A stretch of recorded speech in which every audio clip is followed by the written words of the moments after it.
السلام عليكم ورحمة الله وبركاته. كبجمتوتا في هردفتو تفتوتو بكم جرجرتو هبايبي. أنا أجرا بقى جراتني ورون أنا تقرأ ليش ما أركفوني جرجرتو سنين جرجرة جرة مهاجنو جرو مالتاتي متي أكو مجراتني تجرو لا متيري الحمد لله رب العالمين. مجتين تنوني كيما جبستين والله وني كيما مدرستين تودا أكاتا نسمي قلت أكاتا نسمي مراتو وانقرانا ما بلشتين. Abbaa kiyyanna jalaa nyaatan jette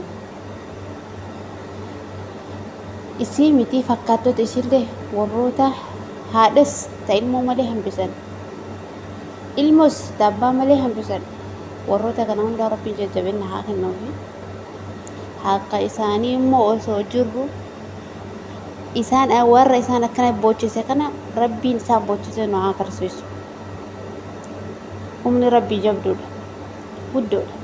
Humna namaa hundaatu walitti warroota isii boochisanii biyya ormaa keessatti sabrii isaan dhogganii isii dhogganii mataa isiitii akka nama fayyaa hin qabne mucattii kana godhatan akkanatti isaan boochisee kana daran isaan boochisee rabbiin nu agarsiisu. Jundii ofiitti kan lakkisee mucattiin tun sababaa oromummaa duniyaa ofii dhabde sababaa oromummaa abbaa ofii dhabde. Duniyaa dalaydee itti deebita haadhaa fi abbaa kan ta'e abadan odoo dhimma salaalamii kan dalaydoo taate haadhaa fi abbaa kan ta'e takka dhabde taanaan ittiin deebitu. Isiin irraa fagaattee boru fiftaan itti galee wajjin kolfee taphadhe gammadaa biyya ormaa tana keessatti calaannaqamti. Har'a yoo gadde akkanaa itti galu dhugama amanuu dadhabdi. Nama amansiisu. Wani daqiiqaa muraasa keessatti akkana tahee jedhanii namatti himan kun dhugaa sitti fakkaatu. Mucattiin tun hin gubatte. Mucattiin tun sababaa Oromootiif jecha awwanni jedhu akka nama wallaaltuu takkaatitti jechuudha.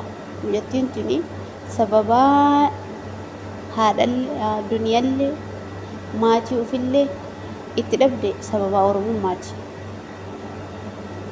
Wanni biraa uumuu hin jiru. Natti fakkaata.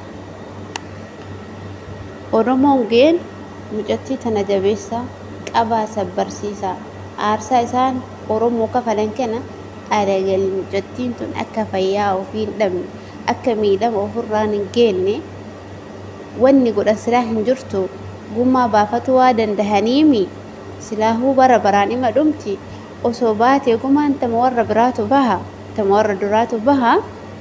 Mucattii tana aarsaa Oromoon kafaluu fi qabu mucattii tana sabbarsiisuudha. Ofittas qabanii gorsanii akka isiin miidhaa ofirraan hin geenne isis obboleettii isis wanni godhan hin jirtu. Qooda Oromootu boohicha ta'e qooda Oromootu guyyaarraa qalmiinsa ta'e qooda haadha Oromootu ilmoo malee hafuu ta'e qooda ilmoo Oromootu abbaa fi haadha malee hafuu ta'e rabbiin nasree nu agarsiisu. Dadhabnee jirra boo'u haadha boottus arguu wajjin nu dadhabde abbas dadhabne ilmus dadhabne Oromoon bara baraan qalamee takkaayii feeroo irratti fannisanii takkaayii bakka barbaadanitti akka horii gorraanii biraa deemanii wanni godhan hin jirtu.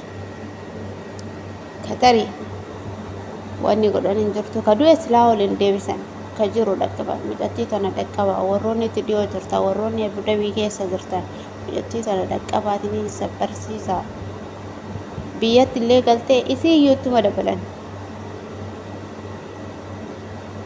Isiin itti uf dabala jechaa jirti silaafuyyuu. Wanni mucattiin tun biyyatti galtee konkaa qullaa abbaa sanillee jalaan awwaatu wanni isiin gootu hin jiru. Sabrii dhabdi taammaa tana caalayyuu sabrii dhabdi mucattiin tun fayyaa dhabdi. Waa deebi'aa fi hin deebi'uufi namni du'e ol hin deebi'u. Osoo ol deebi'ee warrootuma kanaan dura diinni ajjeese warrootuma tanaan dura gorraan warrootuma tanaan dura sila akkasitti